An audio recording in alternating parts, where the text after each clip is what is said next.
What's the point of a wealth tax? Well, in this video we've got two new images to help us find out, and what we've got is a pair of my snail images, and obviously this one's a very big snail with a very small head, and this one's a rather smaller multicoloured snail with a very big head. So what can they tell us about the wealth tax? Well, the first one shows us what the income from a wealth tax looks like in national terms, and this is the wealth tax in question, and that's the sum of £24 billion, and that's pretty much the highest amount that anybody thinks a wealth tax can raise. Probably be a bit less than that. That's based on 2% of all assets exceeding £10 million, so it's pretty optimistic, you might say, and of course people have ways of avoiding it and that sort of thing. But anyway, £24 billion is the maximum anyone thinks can be raised per year. The Green Party, for example, their proposal they think can raise about 15 billion, to put that in context. So we've gone with the biggest number, which is this, 24 billion, and this is in the context of the whole of government spending, which is about 1.4 trillion, or 1,400 billion, if you prefer it in those terms.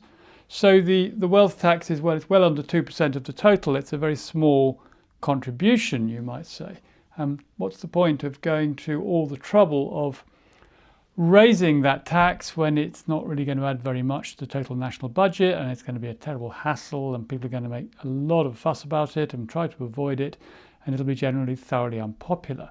Well, that's probably what the government is thinking, and you can see it doesn't even make a big impact on the deficit. I mean, this is the difference here between the whole of government spending and the government's income from taxation, which is the yellow box. So it's pretty small beer, you might say, and why bother? But then we look at the other snail, the snail down here, and we get a completely different picture, because this green box here, that's the same box as that one. This is the 24 billion in question. It's the same 24 billion.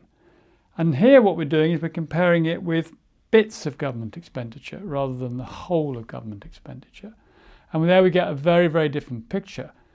Because if we look at what we've got here, well, the first one actually is not government expenditure. The first one is university tuition fees, which the government used to pay for. It's about £12 billion at the moment. These days it's paid for mostly with student loans, but as we know, quite a lot of those loans won't get paid back. But anyway, if the government wanted to pay for the whole of the student tuition, it would be that figure there. It would be 12 billion, and you can see this would make a massive contribution to that. And then we've got, believe it or not, in this purplish sort of box, we've got the entire justice system. We've got the courts, we've got the police, we've got prisons, we've got the whole shooting match. The entire criminal justice system is in this purple box here, and that is £24.8 billion. So you can see that this nominal wealth tax here, that would pay for the whole of that. And that means, of course, that we'd have that sort of money extra to spend. So presumably we could have twice as many police or twice as many courts or whatever. So it gives you a picture of what a significant sum this actually is in terms of the detail of government spending. And then just to carry on, the next one, well, this is NHS dentistry, this slim one here, which as we all know is in a parlous state. It's almost impossible to get an NHS dentist. And that figure there is about 4 billion, which is a small amount in comparison to this. And the little bit next to it, well, that's what is needed. I mean, that's the roughly 2.5 billion more that's needed to make NHS dentistry free for everybody.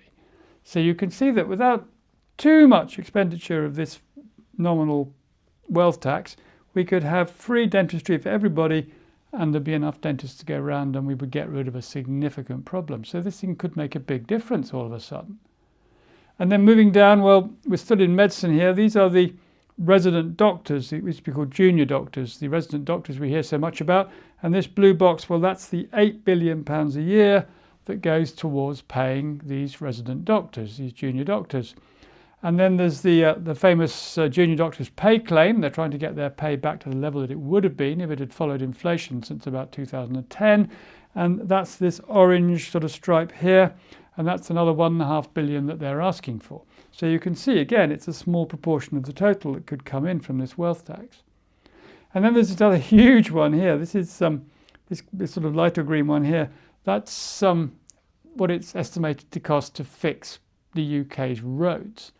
We all know what a terrible state they're in. I mean, there are potholes everywhere on so many roads, And it's been estimated it's going to cost £22 billion to fix them, and that £22 billion is there.